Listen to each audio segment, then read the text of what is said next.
5월 가정의 달을 맞이해서 여러분은 가정에서 가장 듣고 싶은 말이 있다면 무엇입니까? 국립국어원의 통계에 따르면 가정에서 우리 배우자나 자녀들이 듣고 싶은 말은 능력이나 성격에 대한 칭찬의 말보다 오히려 수고에 대한 감사의 말을 듣고 싶다고 합니다. 부부 관계에 있어서는 81%가 그렇고요, 부모 자녀 관계에 있어서는 71%나 되는 부모님들이 특별한 일에 대한 칭찬보다 작은 일을 알아주고 그것에 대한 격려의 수고의 말을 더 듣기 원한다는 사실이죠. 오늘이 어린이 주일로 드려지고 있는데, 그러면 우리 자녀들은 주로 어떤 말을 듣고 싶어 할까요? 보시는 것처럼 노력이나 행동이나 성적에 대한 칭찬을 듣고 싶어 합니다. 세 가지 모두 무엇에 대한 말입니까? 칭찬에 대한 말이에요. 그러고 보니 저를 생각해 보니까 저도 우리 자녀들에 한해서는 기준치를 높이 잡아서 그런지는 몰라도 잘 칭찬하지 않더라고요. 인색하더라고요. 그렇기 때문에 우리 자녀들은 작은 따뜻한 말, 정말 잘했어 라는 이 칭찬에 목말라 있다는 사실입니다. 베델의 모든 가족은 서로의 작은 수고에도 감사하고, 그 다음에 서로를 향한 칭찬으로 그 가정이 더욱더 따뜻해지는 아름다운 대화가 넘치는 복된 가정 되어지기를 주님의 이름으로 간절히 축원합니다. 오늘 등장하는 예수님의 모습을 우리가 살펴보다 보면 이거 예수님 맞나? 라고 하면서 머리가 좀 갸우뚱될 수가 있어요. 먼저 예수님이 어디로 가셨는지 그 걸음을 보시면 좀 이상한데요, 예수님께서는 주로 갈릴리의 주 사역지, 특별히 가버나움을 주 사역지로 삼으셨고, 절기가 되면 어떻게 되셨죠? 예루살렘을 왔다 갔다 하시는 정도였어요. 그런데 오늘 21절을 보니까 예수님이 그 걸음을 어디로 옮기셨다고 합니까? 21절, 예수께서 거기서 나가사 두로와 시돈 지방으로 들어갔다라고 되어 있습니다. 이 두로와 시돈 지방은 오늘날 레바논 정도 이스라엘 북부 지역인데요, 예수님께서는 사마리아 성을 관통하신 적 있죠? 수가성 여인을 만나기 위해서 관통하신 적도 있고, 그 다음에 거라사에 들어가려고, 이방인적으로 들어가려고 했을 때 그 거라사 사람들이 막음으로 거절당하신 적은 있지만 이방인 지역으로 직접 들어가신 일은 찾아보기 힘들어요. 그런데 오늘 예수님께서는 그 두로와 시돈 이방인 지역으로 그 걸음을 옮기셨습니다. 자, 그리고 그 이유를 마가복음 7장 23절에 보면 이렇게 밝힙니다. 왜 그쪽으로 갔는지에 대한 힌트를 얻을 수 있는데, 마가복음 7장을 보면 예수께서 일어나사 거기를 떠나 두로 지방으로 가서 한 집에 들어가 아무도 모르게 하시려고 하나 숨길 수가 없었더라. 자, 왜 이방인 지역으로 갔습니까? 좀 조용히 숨어 지내려고 그랬던 것 같아요. 앞으로의 사역을 준비하고 계획하려는 의도가 있었던 것 같습니다. 그래서 많은 주석가들이 이 부분을 해석하기를 예수님께서 휴가를 떠나셨다, 우리 예수님도 휴가가 필요하셨나 봐요. 자, 아무튼 그런데 그곳에서 이루어지는 만남과 그 만남에서 이루어지는 예수님의 반응을 보면 정말로 예수님 맞나 싶을 정도입니다. 자, 오늘 만난 사람이 누구입니까? 22절 다 같이 한번 읽어볼까요? 시작. 가나안 여자 하나가 그 지경에 나와서 소리질러 이르되 주 다윗의 자손이여 나를 불쌍히 여기소서, 내 딸이 흉악하게 귀신 들렸나이다. 네. 누구를 만나셨습니까? 가나안 여인. 물론 다른 본문에는 헬라인, 수로 보니게 여인, 수로 하면 시리아, 보니게 하면 페니키아, 시리아 지역에 있는 페니키아 족속 이렇게 해석될 수 있지만, 어떻게든 이 여인은 누구입니까? 가나, 즉 이방의 여인이었어요. 그런데 그 여인이 오늘 예수님을 찾아간 이유는 더불어서 무엇이라 밝히고 있냐면, 흉악하게 귀신 들렸던 딸 한 번 고쳐보려고 정말 안타까운 심정을 가지고 갔습니다. 그런데 예수님께서 이런 어려움 가운데 있는 그 여인을 대하는 태도를 보면 정말 평소와 같지 않아요. 그 반응을 보면서 예수님이 정말 맞을까, 정말 예수님께서 이렇게 하셨을까라고 의문을 품을 만하고요. 그렇다면 도대체 예수님께서는 왜, 어떤 이유 때문에 그렇게 하셨을까라는 생각을 하게 되죠. 자, 그런데 우리가 결과를 한번 봐야 되는데요, 결과론적으로는 잘 아시는 것처럼 그 여인은 예수님께 칭찬을 받았죠. 28절에 봅니다. 이에 모든 것이 끝난 상황입니다. 이에 예수께서 대답하여 이르시되 여자여 내 믿음이 크도다 라고 하면서 칭찬을 해주셨고요, 더불어서 내 소원대로 되리라 하시니 그때로부터 그 딸이 어떻게 됐습니까? 나음을 입었어요. 이 여인은 오히려 예수님께 칭찬을 받았고요, 더불어서 나음을 입는 은혜를 입었다는 사실이죠. 오늘 이 이방 여인은 딸 때문에, 귀신 들린 딸 때문에 늘 마음의 아픔을 가지고 그 고통 중에 예수님이 오셨다는 소식을 듣고 예수님께 나갔습니다. 그런데 예수님의 예상치 못한 반응을 겪으면서 마음 깊숙한 곳에 거절감을 맛보았을 것이고 깊은 상처와 갈등을 입었을 겁니다. 그 부분은 조금 이따 살펴볼 건데, 아무튼 이런 상황 가운데서도 여인은 우리 어떻게 됐습니까? 칭찬을 받았죠. 오늘 그래서 수로보니게 여인이 예수께 나가는 이 과정을 통해서 믿는 자가 주 앞에 나갈 때 겪을 수 있는 영적인 고민과 갈등은 무엇인지에 대해서 먼저 간단하게 살펴보고, 그럼에도 불구하고 이 모든 것을 통과했을 때 칭찬받았던 이 여인이 가지고 있었던 믿음이 과연 어떤 믿음인가에 대해서 살펴보려고 합니다. 첫 번째로 이 여자가 겪었을 만한 고통에 대해서 생각해 봅니다.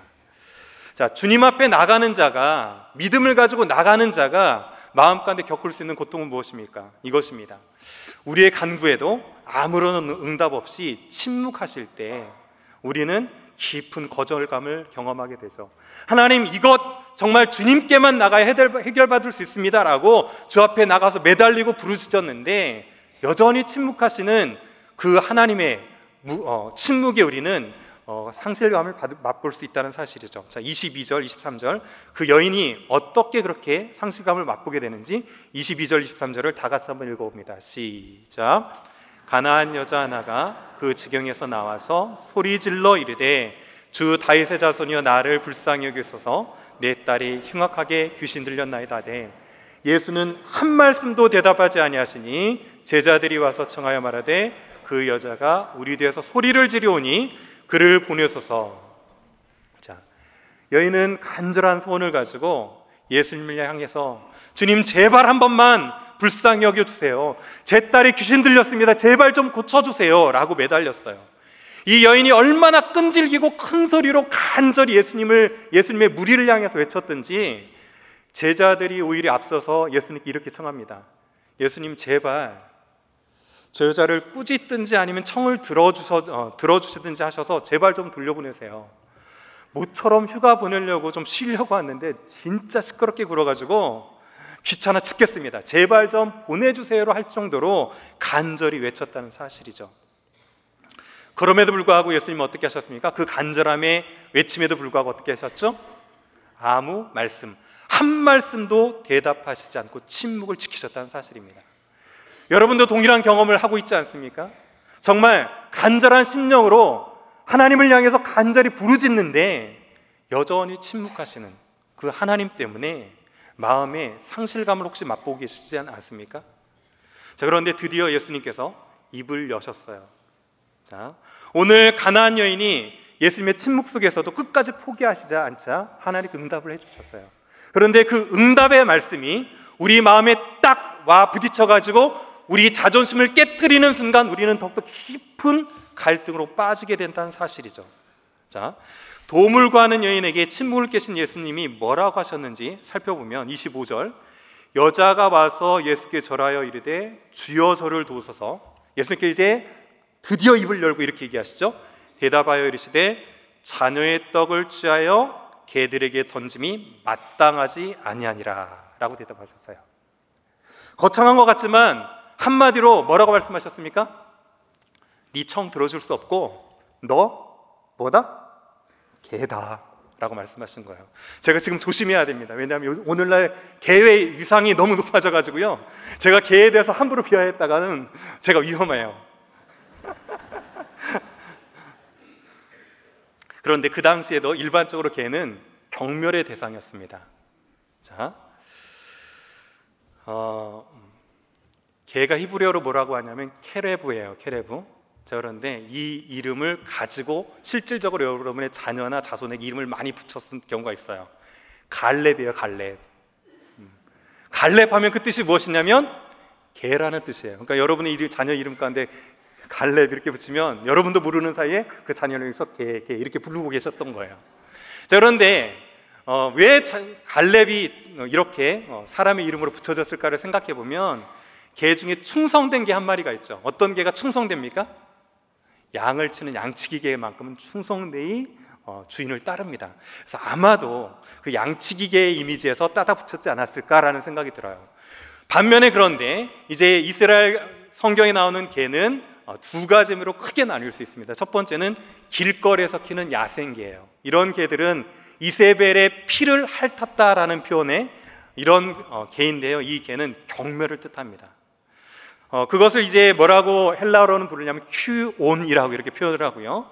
저버려서 밖에서 기르는 개가 있는가 하면 집 안에서 길렀던 개가 있습니다. 그 개는 뭐라면 퀴나리온이라고 부르고 있어요. 자, 그럼 오늘 여기 본문에서 여인을 향해서 예수님이 너 개야 라고 했을 때 어떤 개일까요? 집안에서 기르는 개예요. 집안에서 기르는 작은 개를 뜻합니다.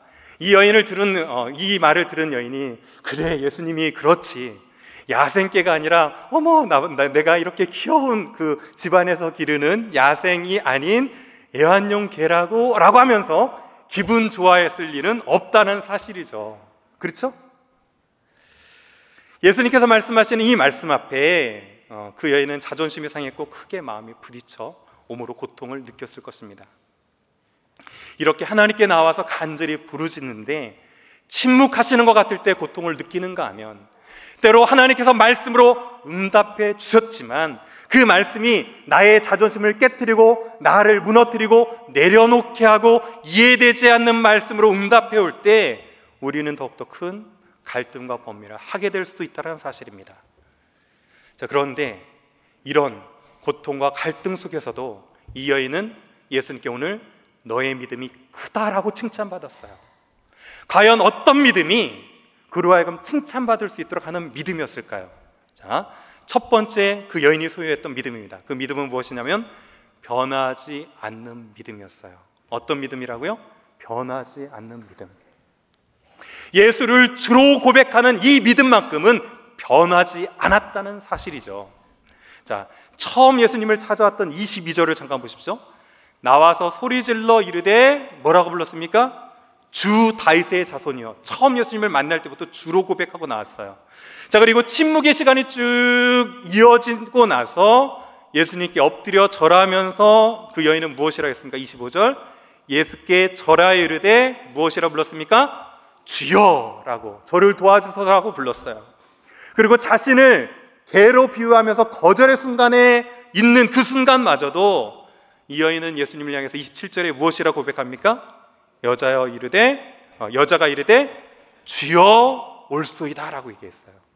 이 여인은 침묵하셨던 예수님을 향해서도, 거절하는 예수님을 향해서도, 자기의 자존심을 깨트리는 예수님을 향해서도 여전히 당신은 주여 퀴리오스, 모든 천하 만물을 다스리시는 하나님이십니다, 당신은 나의 왕이십니다라고 변함없이 고백했다는 사실입니다. 그러나 우리는 어떻습니까? 응답이 있으면 웃다가 침묵하면 금방 울상을 짓고, 원하는 응답이 있으면 하나님 했다가도 그렇지 않으면 금방 손바닥 뒤집히듯이 뒤집히는 게 저와 여러분 아닙니까? 하지만 응답하지 않으실지라도 하나님은 하나님이시며, 아멘, 모욕적으로 우리의 자존심을 상하는 대답을 주실지라도 하나님은 하나님이신 줄 믿습니다. 아멘. 자, 그렇다면 여인이 이렇게 고통 중에 연약함 가운데 주님을 간절히 붙들었고 외쳤는데, 때로 우리는 절망 중에 당신밖에 없습니다 라는 마음으로 간절히 우리도 매달릴 때가 있는데, 하나님은 왜 이렇게 침묵하시고, 또 하나님은 왜 이렇게 우리 이성으로, 우리 머리로 이해되지 않는 답들을 우리 가운데 주실 때가 있을까요? 자, 그 답을 오늘 베드로전서 1장에서 찾기를 원합니다. 베드로전서 1장 6절부터 7절까지 말씀을 다 같이 한번 읽어봅니다. 시작.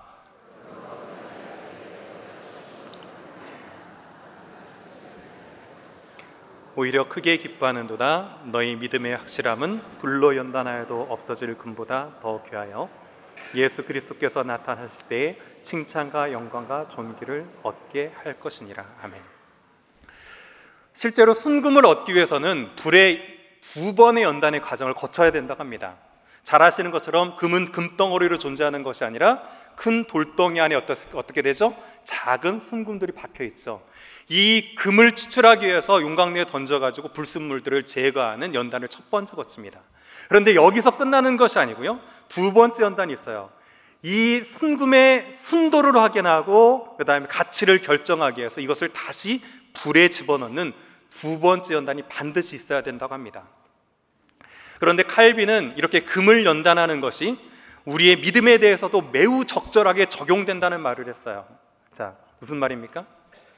하나님께서는 우리를 하나님의 용광로에 집어넣으셔서 하나님께서 원하시지 않는 불순물들을, 불신앙의 모든 것들을 어떻게 하시죠?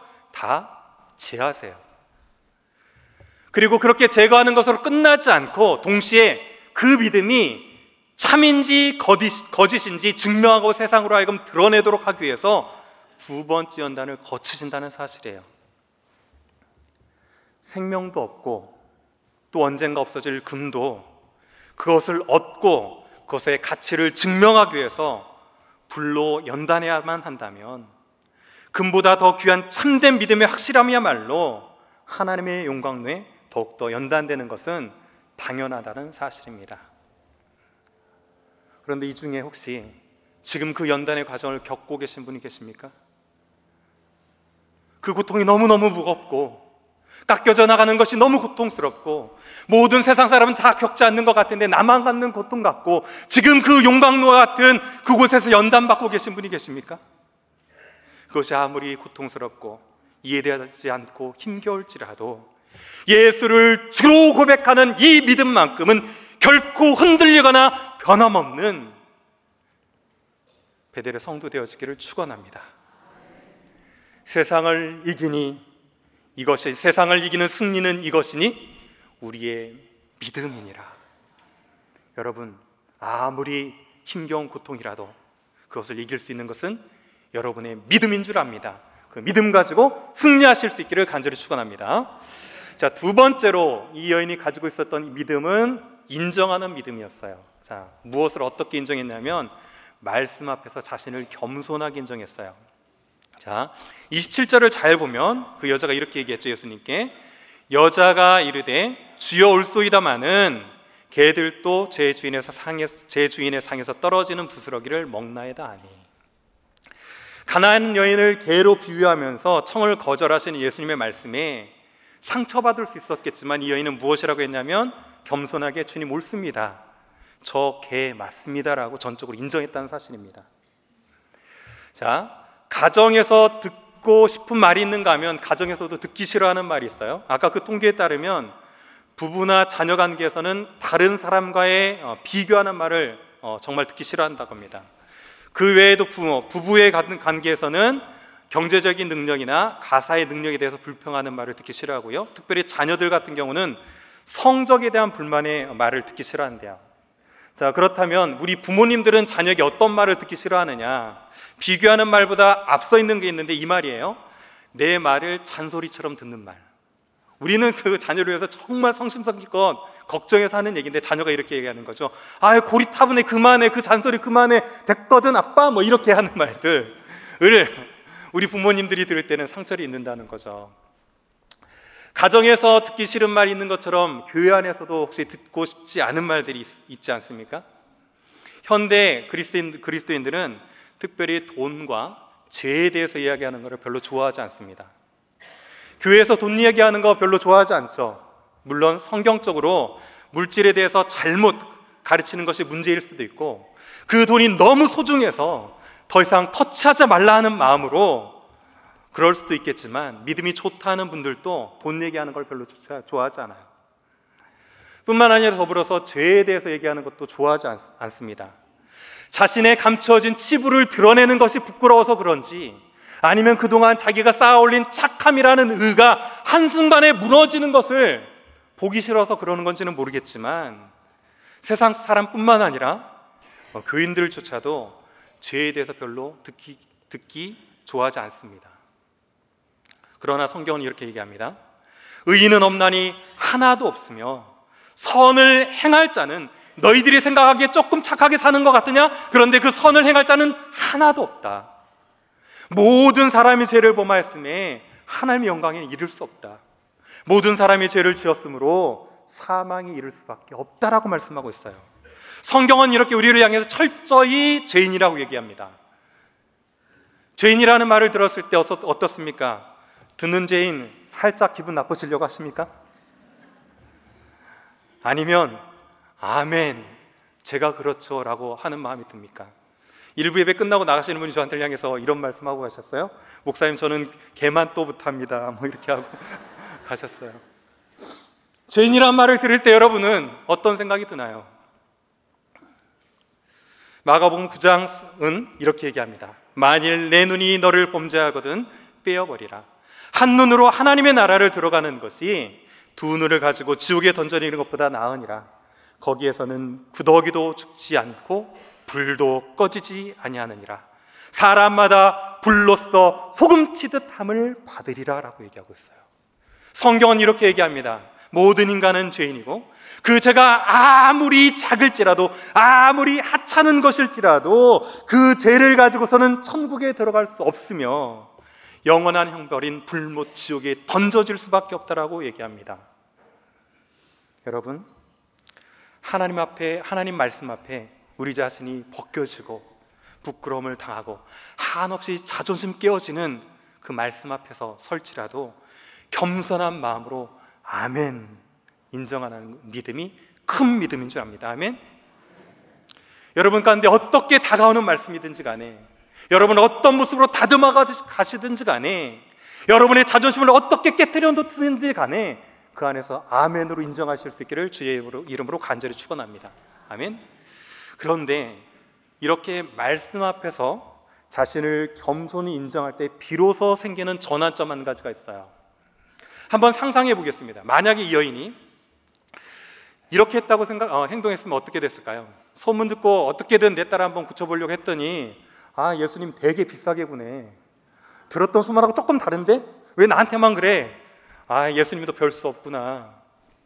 아, 자존심 상해 죽겠는데 됐어. 죄송합니다. 치사하다, 치사해. 안 고치고 말지! 라고 하면서 그 자리를 떠나버렸다면 어떻게 됐을까요? 그런데 이 여인은 예수님 말씀에 옳습니다. 저 개 맞고요 라고 인정함으로 비로소 잡을 수 있는 기회가 하나 생겼어요. 자, 마가복음 7장 27절을 보면 그 여인이 얻었던 기회를 볼 수가 있습니다. 자, 마가복음 7장 27절을 다 같이 한번 읽어봅니다. 시작.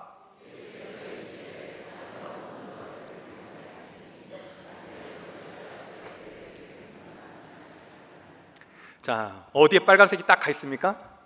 먼저예요. 자녀들을 먼저 배불리게 하겠다. 그렇지만 때가 되면 어떻게 하겠다는 얘기입니까?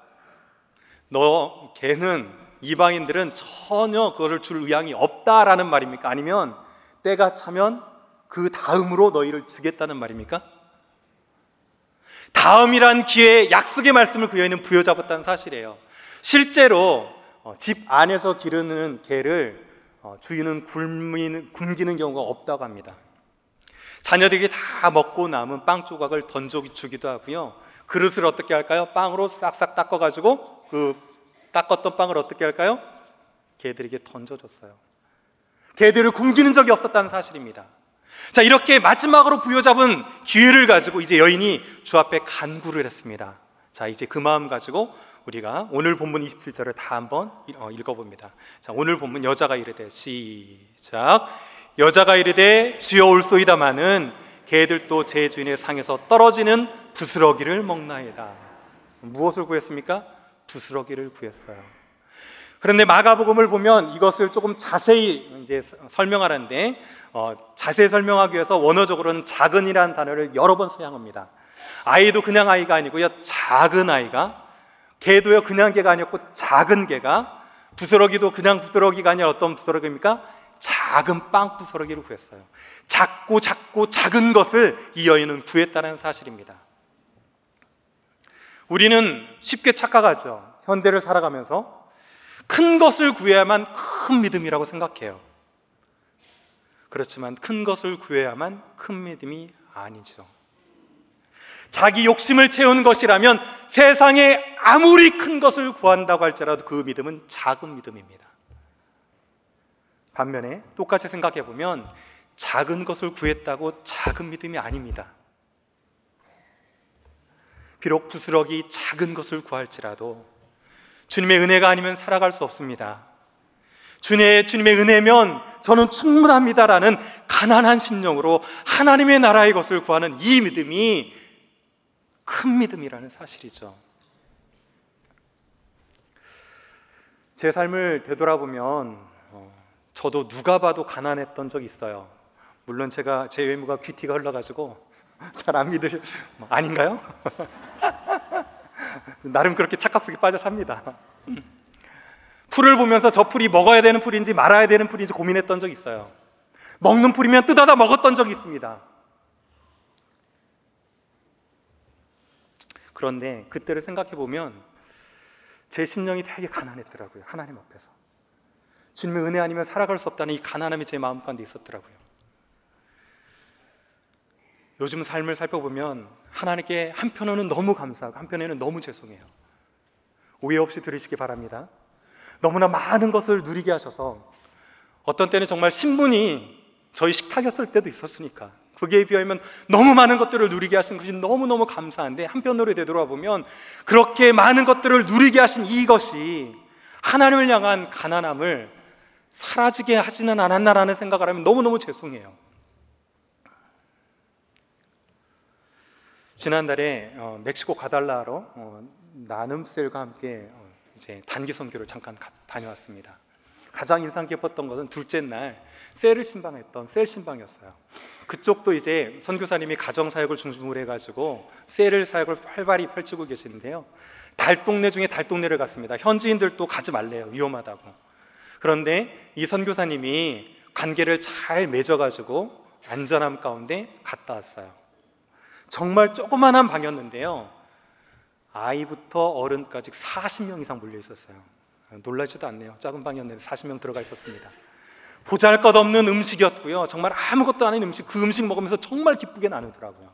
예배를 드리면서 열정적으로 찬양하던 가운데 감사의 제목에 대해서 나누는 시간을 가졌습니다. 마침 그 주가 부활주일 다음 주여서 세례받았던 몇 분들이 일어나서 감사에 대해서 얘기하기 시작했습니다. 제가 생각하기에는 그런 열악한 환경 가운데 어떤 감사의 제목을 나눌 수 있을까라고 생각했는데요, 예수님의 한 분 때문에, 그분으로 인해서 새로운 생명을 얻었다는 것 하나 때문에 감사가 끊이지 않더라고요. 그러면서 제 마음 가운데 드는 생각은, 그는 비록 가난함 가운데 많은 것들을 누리지 못하지만 제가 상상하지 못할 큰 하나님 나라를 그 안에 소유하고 있구나. 그러나 나 자신은 무엇인가? 정말 하나님께 은혜로 많은 것들을 누리게 하고 계시는데 하나님의 천국은 내 마음에 요만큼도 안 되는 좁디 좁은 그 하나님 나라를 누리고 있지는 않은가? 라는 생각을 했습니다. 여러분, 왜 여러분의 믿음이 자라지 않습니까? 왜 말씀을 들어도 말씀이 귀로만 들리고 가슴으로 들리지 않습니까? 왜 십자가를 생각해도 그 처음 만났던 기쁨과 감격이 사라지고 냉랭하기만 합니까? 먹고 사는 것이 너무 힘들어서 아둥바둥하면서 세상에 속아가지고 세상에 큰 것만을 구하고 있기 때문은 아닙니까? 행여 이 정도면 먹고 살만하고 뭐 이제는 아쉬울 것도 없고 남부러울 거 없는데 하면서 주님의 은혜를 액세서리 정도로만 여기고 오늘 이렇게 주일에 나와서 예배드리는 이 시간마저도 교양으로, 고상한 교양 정도로만 여기면서 이 자리에 앉아있지는 않습니까? 그것이 여러분의 심령 가운데 가난함을 뺏어간 이유가 아닐까요? 심령이 가난한 자는 복이 있나니 천국이 그들의 것임이니라. 심령의 가난함은 여러분 천국을 소유하게 합니다. 천국의 소유는 물질의 많고 적음이나 얼바인에 사느냐 멕시코에 사느냐, 건강하냐 병약하냐, 자녀들이 어느 대학에 갔느냐에 달려있지 않고 천국은 예수님 없이는 살 수 없습니다, 주님의 은혜 아니면 살아갈 수 없습니다라는 이 가난한 심령을 가진 자가 소유하는 것인 줄 믿습니다.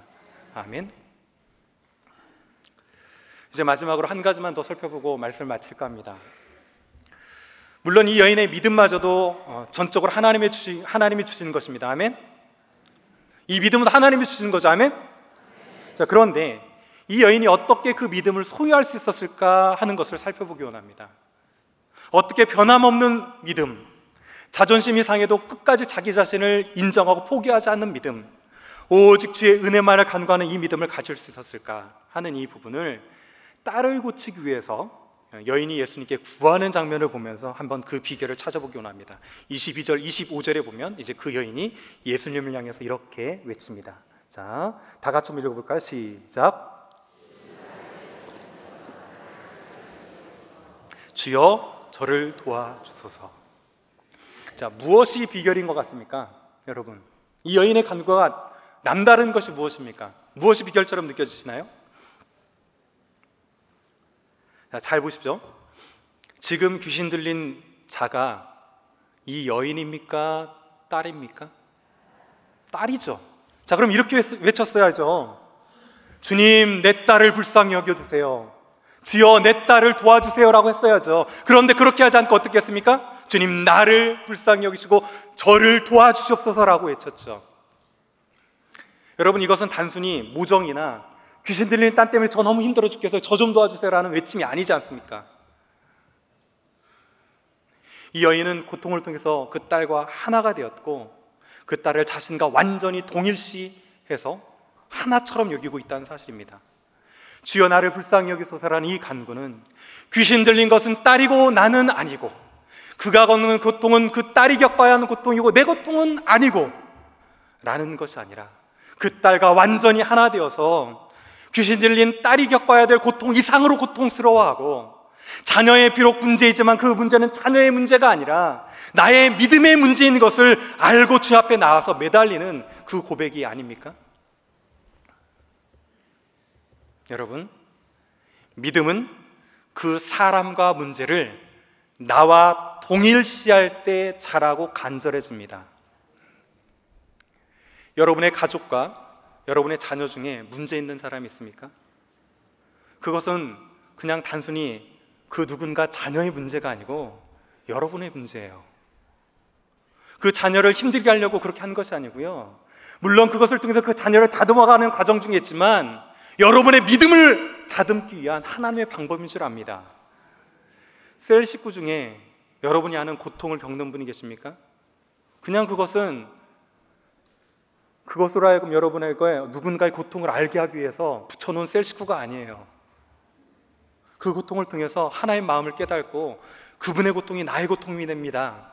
셀 식구라고 말하는 그 고백 그대로 하나가 되어져서 여러분 가운데 그분의 마음을 헤아릴 수 있도록 하시기 위해서 붙여주신 사람인 줄 믿습니다. 이렇게 우리와 하나 되기 위해서 동일시되기 위해서 오신 분이 계시죠. 하늘 영광의 보좌를 모두 버리시고 하나님의 동등됨을 취하지 아니하시고 이 땅 가운데 내려오셔서 인간의 몸이 되셔서 십자가에 죽으심으로 죄와 사망의 법 아래 살게 하지 않고 생명의 성령의 은혜의 법 아래 살도록 하시기 위해서 오신 분이 계시죠. 그분이 바로 예수 그리스도신 줄 믿습니다.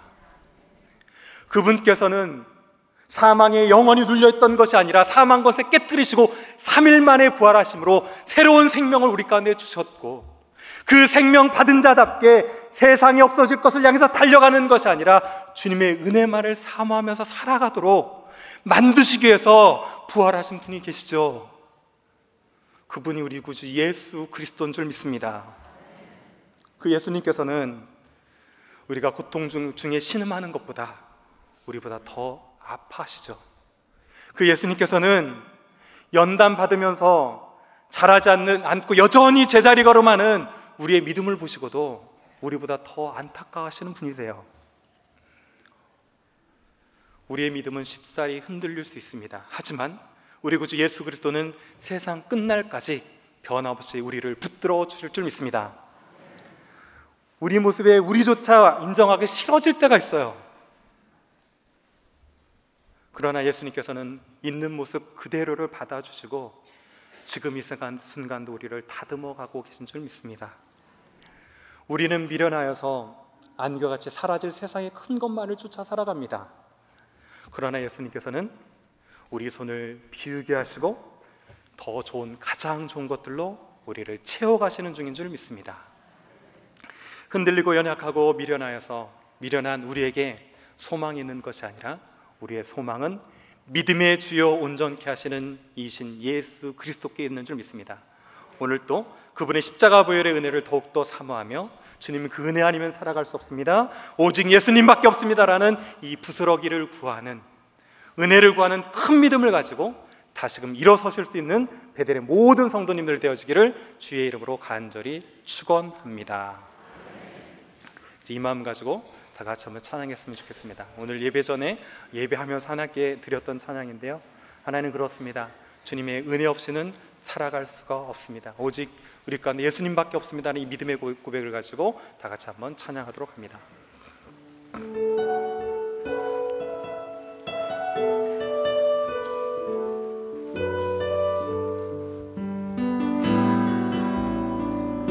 은혜 아니면 살아갈 수가 없네.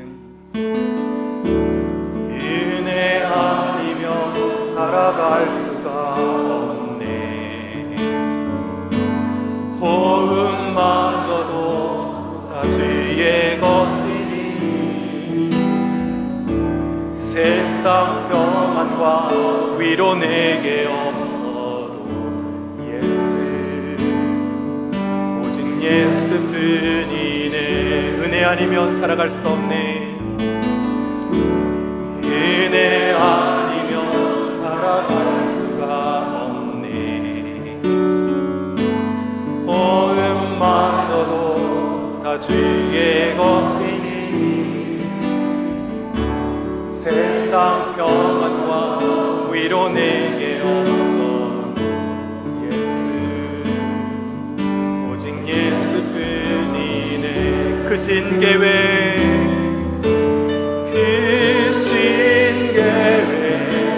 볼 수도 없고 작은 문 아래 지쳐도 주께 묶인 나의 모든 삶 버티고 견디게 하시네. 은혜 아니면 살아갈 나의 모든 것 주께 맡기니 참된 평안과 위로 내게 주신 주 예수 오직 예수뿐이네. 크신 계획